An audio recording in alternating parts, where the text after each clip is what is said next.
Nayanthara south and north ప్రేక్షకులకు పరిచయం చేయాల్సిన అవసరం లేదు. స్టార్ హీరోయిన్ గా వెలుగుతోంది. తెలుగు, తమిళంలోనే కాదు హిందీలోనూ స్టార్ స్టేటస్ సొంతం చేసుకుంది. పెళ్లి తర్వాత కూడా కెరియర్ లో దూసుకెళ్తూ వరుస క్రేజీ ప్రాజెక్ట్స్ తో బిజీగా ఉంటుంది.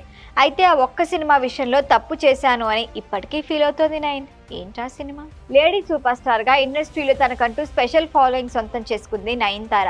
దక్షిణాదినే కాదు ఉత్తరాది చిత్ర పరిశ్రమలోనూ అడుగుపెట్టి హిట్ అందుకుంది. నయన్ అడుగు పెడితే సినిమా హిట్ అనే సెంటిమెంట్ ని కొనసాగిస్తోంది. అందుకే ఆమె ఎన్ని కండిషన్లు పెట్టినా ఆఫర్లు క్యూ కడుతూనే ఉన్నాయి. ప్రస్తుతం తెలుగులో మనశంకర వరప్రసాద్లో మెగాస్టార్ కి జోడీగా, NBK 1111లో బాలయ్యకి జోడీగా నటిస్తోంది. మరిన్ని క్రేజీ మూవీస్ ఆమె చేతిలో ఉన్నాయి. కెరియర్ ఆరంభంలో కన్నా ఇప్పుడు జోరు ఓ రేంజ్ లో పెరిగింది. ఇండస్ట్రీలో అడుగు పెట్టినప్పుడు బొద్దుగా ఉండేది. సీనియర్ హీరోలతో వరుసగా సినిమాల్లో నటించింది. ఆ తర్వాత మెరుపు తీగలా మారి యంగ్ హీరోలతో ఆఫర్స్ అందుకుంది. మరొక వైపు లేడీ ఓరియంటెడ్ మూవీస్తోనూ సత్తా చాటింది. ఈ మధ్య ఓ ఇంటర్వ్యూలో మాట్లాడుతూ తన కెరియర్ ఆరంభంలో చేసిన తప్పుల గురించి ప్రస్తావించింది. ముఖ్యంగా ఆ సినిమా చేయకుండా ఉండాల్సింది అంటూ ఓ బ్లాక్ బస్టర్ మూవీ గురించి మాట్లాడింది.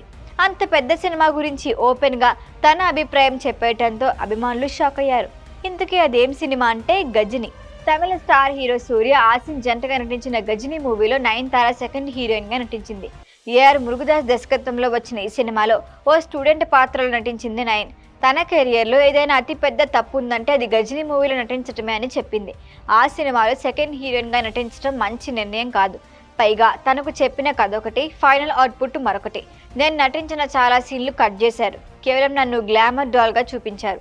అందుకే ఇప్పటికీ ఆ సినిమాకు ఎందుకు సైన్ చేశానని బాధపడుతూ ఉంటా అని చెప్పుకొచ్చింది. ఆ సినిమాలో తన లుక్ పైన చాలా విమర్శలు ఎదుర్కొన్నా అని, ఆ తర్వాత అలాంటి పాత్రలకు దూరంగా ఉన్నానని గుర్తు చేసుకుంది. ప్రస్తుతం మెగాస్టార్తో కలిసి నటించిన మనశంకర వరప్రసాద్ 2026 సంక్రాంతి కానుకగా వస్తోంది.